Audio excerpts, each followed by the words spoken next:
नमस्कार आप सभी को। आज मौर्य साम्राज्य के जो हमारे एग्जाम में पूछे गए हैं एक बार जरूर देखें, जो कि BPSC, railway, SSC, Bihar police, UP PCS, MP PCS, SSC, MTS और जितने भी एग्जाम है उसमें बहुत ही महत्वपूर्ण है। तो चलते हैं। मौर्य एवं मौर्योत्तर काल में आपको अशोक के स्तंभ पर लिखी गई लिखी गई कौन सा लिपि है? तो ब्राह्मणी लिपि। या पूछेगा अशोक जो स्तंभ है अधिकतर कौन सी लिपि में है? तो ब्राह्मणी लिपि में। मौर्य साम्राज्य का संस्थापक कौन थे? चंद्रगुप्त मौर्य। मौर्य साम्राज्य का पूछेगा आपको संस्थापक कौन है? तो चंद्रगुप्त मौर्य, जो बीपीएससी 70 में पूछे गया है। उसका निम्न शासक ने हर्ष के समय असम पर शासन किया था। तो भास्कर वर्मन। जो मौर्य साम्राज्य द्वारा महल बनवाया गया था, कुम्हार, जो पटना में है कुम्हार, वहां पे मौर्य साम्राज्य द्वारा महल बनाया गया था। दूसरी शताब्दी के आसपास रचित संस्कृत के शिलालेख के अनुसार सूरदर्शन झील एक कृत्रिम जलाशय है की मरम्मत किसने किया था? रुद्रदामन ने। मेगास्थनीज को राजदूत के रूप में किसके दरबार में भेजा गया था? तो चंद्रगुप्त मौर्य के दरबार में। मेगास्थनीज जो राजदूत बनकर आया था किसके दरबार में? चंद्रगुप्त मौर्य के दरबार में। वह पुस्तक जो बिंबिसार या बिंदुसार को एक अभिषिक्त क्षत्रिय वर्णित करता है, तो दिव्यावदान नाम के पुस्तक है, जो क्या है? तो बिंदुसार को क्या करता है? तो अभिषिक्त क्षत्रिय मान क्षत्रिय कुल का है। वो भी कौन, किस बुक में, कौन सा किताब में? तो दिव्यावदान में। काल में कंटक शोधन न्यायालय क्या था? एक तो फौजदारी था। समहर्ता क्या है? तो महासंग्रहकर्ता थे। कौन? में शासकीय भूमि से प्राप्त आय को क्या कहा जाता था? सीता। मौर्य काल में शासकीय भूमि से प्राप्त आय को कहा जाता था सीता। मौर्य काल में शिक्षा का सर्वाधिक प्रसिद्ध केंद्र कौन था? तक्षशिला, जो अभी वर्तमान में पाकिस्तान में है। कौटिल्य का अर्थशास्त्र विभाजित है 15 अधिकरणों में। वह शिलालेख जिसमें अशोक ने त्रिरत्न बुद्ध, धम्म और संघ में अपना विश्वास प्रकट किया है, वह कौन सा है? भब्रू शिलालेख। वह स्तंभ जिसमें अशोक ने स्वयं को मगध का सम्राट बताया है, तो भब्रू स्तंभ। अशोक के शिलालेख में प्रयुक्त भाषा क्या है? तो प्राकृत भाषा है। भाषा पूछेगा तो प्राकृत भाषा है। अशोक के ब्राह्मणी अभिलेखों को सर्वप्रथम पढ़ा किसने? प्रिंसेप। अपने शिलालेख में अशोक सामान्यतः प्रियदर्शी नाम से जाने जाते हैं। अशोक का वह अभिलेख जिसमें अकाल या दुर्भिक्ष का उल्लेख है, तो सोहगौरा अभिलेख या सहगौरा अभिलेख। भारत में पहले साम्राज्य की स्थापना चंद्रगुप्त मौर्य के शासनकाल में की गई थी। चंद्रगुप्त मौर्य था एक प्रबुद्ध निरंकुश शासक था। प्रसिद्ध ग्रंथ मुद्रा राक्षस के लेखक कौन है? विशासदत्त है। जिससे यह साबित होता है कि चंद्रगुप्त मौर्य का प्रभाव पश्चिमी भारत तक फैला हुआ था। रुद्रदामन का जूनागढ़ अभिलेख। रुद्रदामन का कौन सा अभिलेख? तो जूनागढ़ अभिलेख। वह शासक जिसने पाटलिपुत्र को सर्वप्रथम अपनी राजधानी बनाई, चंद्रगुप्त मौर्य। वह मौर्य राजा जिसने दक्कन के विजय की थी, चंद्रगुप्त। जिसके ग्रंथ में चंद्रगुप्त मौर्य का विशिष्ट रूप से वर्णन है, वह कौन सा है? विशासदत्त के ग्रंथ में है। कौटिल्य अथवा चाणक्य सम्राट के प्रधानमंत्री था किसके? तो चंद्रगुप्त मौर्य के, क्योंकि उसका राजनीतिक गुरु भी थे। नंद वंश के पश्चात मगध का शासक कौन किया? तो मौर्य वंश, क्योंकि नंद वंश के अंतिम शासक घनानंद को पराजित करके चंद्रगुप्त मौर्य ने मौर्य वंश की स्थापना किया था। सेंडोकोटस से चंद्रगुप्त मौर्य की पहचान क्या है? तो विलियम जोन्स ने। कौटिल्य की पुस्तक अर्थशास्त्र आधारित किसे? शासन कला के सिद्धांत पे एवं अभ्यास के विषय पर। चंद्रगुप्त मौर्य ने सेल्यूकस को बदखेस के रूप में क्या दिया था? तो 500 युद्धक हाथी दिया था। चंद्रगुप्त मौर्य ने किसको दिया था? सेल्यूकस को। आपको कितना हाथी? तो 500 हाथी। मेगास्थनीज दूत था किसका? सेल्यूकस निकेटर का।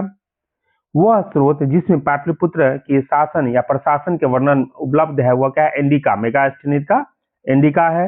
मौर्य साम्राज्य का 7 वर्णों में विभाजित या विभाजन का विशेष रूप से उल्लेख किया गया है मेगास्थनीज का पुस्तक इंडिका में। इंडिका का लेखक कौन है? मेगास्थनीज। सम्राट अशोक चंद्रगुप्त का क्या था? तो पौत्र था, पोता जिसको बोलते हैं। मौर्य शासक अशोक की रानी क्या थी? तो कारुवाकी या कारुवटी। बौद्ध एक वैश्विक धर्म बना अशोक के प्रयास से। वह क्षेत्र जो अशोक के साम्राज्य में सम्मिलित नहीं था तो श्रीलंका। अशोक के शासनकाल में बौद्ध सभा कहाँ आयोजित हुआ था? तो पाटलिपुत्र में। अशोक के शासनकाल में बौद्ध सभा जो होता था उसका कहाँ आयोजित हुआ था? पाटलिपुत्र में। अशोक ने कलिंग राज पर आक्रमण किया था। अशोक कौन सा राज पर आक्रमण किया था? कलिंग राज पे। अंतिम मौर्य सम्राट कौन था? बृहदत्त। अंतिम मौर्य सम्राट पूछेगा तुमको, मौर्य वंश का अंतिम शासक तो बृहदत्त। और शास्त्र के अनुसार सीता भूमि का अभिप्राय क्या है? तो जनजातियों द्वारा जोती जाने वाली भूमि को सीता भूमि कहा जाता था। मौर्य वंश के पश्चात किस वंश का स्थापित हुआ था? शुंग वंश का। गौतमी पुत्र सतकर्णी का संबंध किस वंश से है? सतवाहन राजवंश का। शुंग वंश के बाद किस वंश का स्थापना हुआ भारत पर? तो कन्नव वंश का, जिसका संस्थापक कौन थे? वासुदेव। राजा खारवेल के नाम जुड़ा हुआ है। राजा खारवेल का नाम किससे जुड़ा हुआ है? तो हाथी गुफा अभिलेख के साथ राजा खारवेल का जुड़ा हुआ है। कलिंग नरेश खारवेल की हाथी गुफा प्रशस्ति अंकित है किसके? तो प्राकृत भाषा में शक संवत पद की स्थापना का श्रेय किससे जाता है? कुषाण को। राजा जिसके युग में गौतम बुद्ध को एक देवता का स्थान प्राप्त हुआ, कनिष्क जो कुषाण वंश के शासक था। सर्वप्रथम व्यापक पैमाने पर स्वर्ण मुद्रा का प्रचलन किसने किया था? विंग कडफिसेस। कला का गंधार शैली फली फूली किसके शासनकाल में? कुषाण के शासनकाल में। कनिष्क के शासनकाल में बौद्ध सभा किस नगर में आयोजित हुआ था? कश्मीर में। सांची का विशाल स्तूप निर्धारित करता है क्या? तो मौर्य के समय को। वह पुरातात्विक स्थल जो मौर्य राजा प्रसाद से संबंधित है, कुम्हार जो पटना में है। मौर्य साम्राज्य से संबंधित एक तांबे के प्लेट है किसका? तो ताम्रपत्र। ब्रावर की गुफाओं को अशोक ने आजीव संप्रदाय को क्या किया था? तो दान में दिया था। पाटलिपुत्र में स्थित चंद्रगुप्त महल मुख्यतः बना हुआ किसका? तो लकड़ी का। भारत में सोने के सिक्के जारी किए थे किसने? तो भारतीय यूनान शासकों ने। उस स्रोत का नाम बताइए जो प्राचीन भारत के व्यापारिक मार्गों पर मौन है। मिलिंद वंश के कर्दमक शाखा के संस्थापक था कौन? तो चटसन कलाशेख या कलाशोक संबंधित है किसके? शिशुनाग वंश के। चीनी जनरल पान चाओ ने जिस कुषाण शासक को हराया था वो कौन सा? कनिष्क था। मौर्य स्तंभ जिसके शीर्ष पर एक विशाल हाथी स्थापित है शकी स्तंभ के द्वारा। लौरिया अंगराज या अरराज क्या है? तो एक स्तंभ लेख है जो बिहार के चंपारण जिला में स्थित है। सांची स्तूप मूल रूप से जिस मौर्य शासक ने बनाया था वो कौन था? अशोक ने। सांची का स्तूप। उसके बाद जिस स्थान से स्तूप अवशेषों से अशोक के प्रशस्ति प्रतिमा प्राप्त हुई है जिस पर उनका नाम उत्कर्ण है क्या? कंगनहल्ली। कौटिल्य के शास्त्र के अनुसार राज्य के करों का वसूली के लिए जिम्मेदार कौन था? सन्नित्री धाता। अशोक के प्रशस्त्र अभिलेख किसमें है? किससे संबंधित है? तो प्रशासन से। चंद्रगुप्त मौर्य चंद्रगिरी पर्वत श्रवणबेलगोला जिस जैन संत के साथ गया था? भद्रबाहु के साथ। चाणक्य को किस नाम से भी जाना जाता है? विष्णुगुप्त के नाम से। सारनाथ का लायन कैपिटल संबंधित है किससे? अशोक से। साम्राज्य का राजधानी क्या थी? पाटलिपुत्र। अशोक के महान पुत्र कौन थे? तो बिंदुसार। मेगास्थनीज चंद्रगुप्त मौर्य के कार्यकाल में था क्या? एक राजदूत था। बिंदुसार के शासनकाल के दौरान अशांति थी कहां पे? तक्षशिला में। सिकंदर महान ने भारत पर आक्रमण किया था 326 ईसा पूर्व में। यूनानी स्रोतों में अग्रमीज एवं जैंडीमीज मगध के जिस शासक को कहा जाता वह घनानंद है। यूनानी राजदूत मेगास्थनीज भारत आया था चंद्रगुप्त मौर्य के दरबार में। सम्राट अशोक महान जिसने 40 वर्षों तक भारत में राज किया की राजधानी कहाँ थी उस समय? तो पाटलिपुत्र।